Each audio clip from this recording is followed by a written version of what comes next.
Hello, everyone. Welcome back to Naked Nuclear, where we are stripping down the bulky layers of nuclear technology so you can understand what the heck is going on.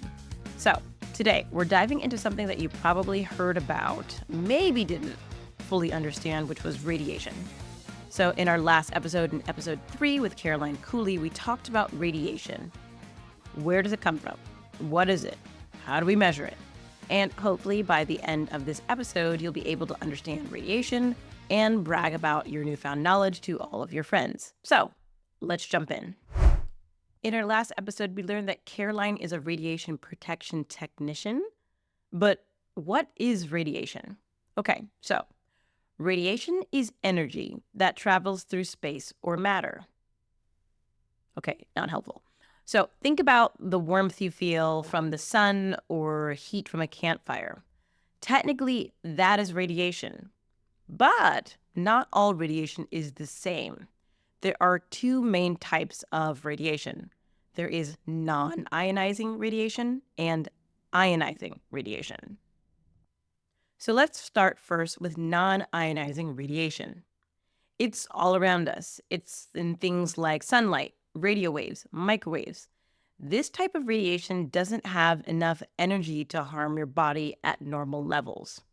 Let's take a penny, for example.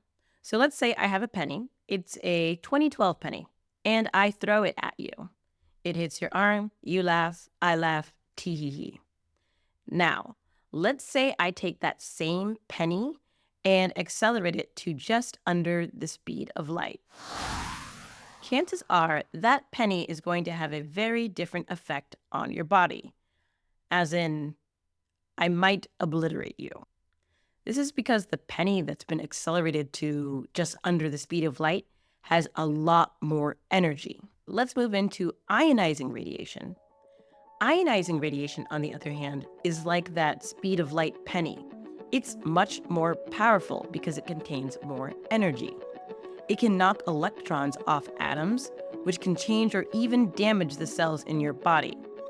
This is the type of radiation that we're going to focus on today. First, where does ionizing radiation come from? So, ionizing radiation can come from many different places. Nature. Did you know that bananas are slightly radioactive? They contain potassium-40, a natural radioactive isotope. But don't worry, it's perfectly safe to eat bananas. Next, the sun. When you stand outside on a sunny day, you're exposed to cosmic rays, another type of natural radiation. Medical tools. Chest x-rays and CAT scans used ionizing radiation to help doctors see inside your body. Radioactive materials. A lump of uranium, for example, gives off radiation. Accidents in warfare. Sometimes radiation comes from a man-made incident, like the Chernobyl disaster, where a nuclear power plant released large amounts of radiation into the environment. Another incident during World War II was at Hiroshima and Nagasaki, where the United States government used nuclear weapons on Japan. So, how is radiation measured? To understand how much radiation we're exposed to, we measure it in units called millirems. So, let's compare. Eating a banana gives you about 0.1 millirems. A chest x-ray exposes you to 10 millirems. Standing next to a lump of uranium for an hour might expose you to 20 millirems. After the Chernobyl disaster, people near the plant were exposed to levels in the millions of millirems. On average, a normal person gets about 620 millirems per year, mostly from natural sources and medical tests. But to put this into perspective, it takes almost 300 to 500,000 millirems at once to reach a lethal dose. Let's move on to types of ionizing radiation: alpha, beta, and gamma. Ionizing radiation comes in three main forms, which are alpha particles, beta particles, and gamma particles, or gamma rays. Alpha particles. These are big and slow. They can't even get through a piece of paper. But if you breathe them in or eat something with alpha radiation, it can be harmful. Beta particles. These are smaller and faster. They can go through a piece of paper, but are stopped by things like clothing or aluminum. gamma rays. These are super powerful. They can go through your body, concrete walls, or even steel. You need something super dense like lead to block them. So in the last episode, when Caroline was talking about things like shielding, she was talking about wearing protective clothing, protective gear to shield from alpha and beta radiation. I don't know about for you, but for me, understanding the dose and time limits was a little bit tricky to grasp. So I had to do a little bit more digging to really understand what it all comes to.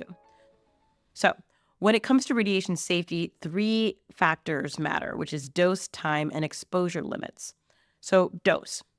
This is the total amount of radiation your body absorbs. Think of it like filling a bucket with water. The more radiation you're exposed to, the fuller the bucket gets.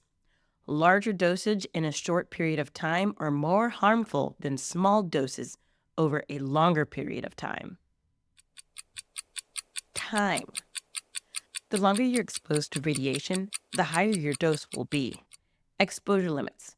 These are the guidelines to keep people safe and limit their radiation. For most people, 620 millirems per year is considered normal, or average exposure. For workers in industries dealing with radiation, like nuclear power plants, the limit is typically 5,000 millirem per year. However, emergency workers can be exposed to much higher levels if needed to save lives, but only for short periods of time.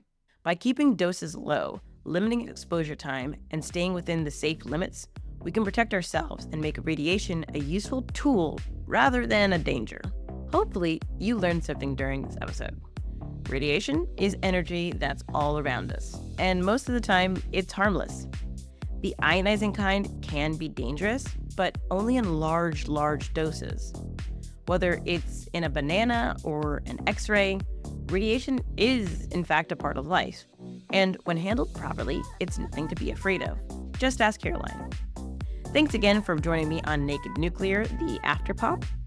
If you have any questions or want to suggest a topic for the next episode, feel free to reach out. Until next time, stay curious.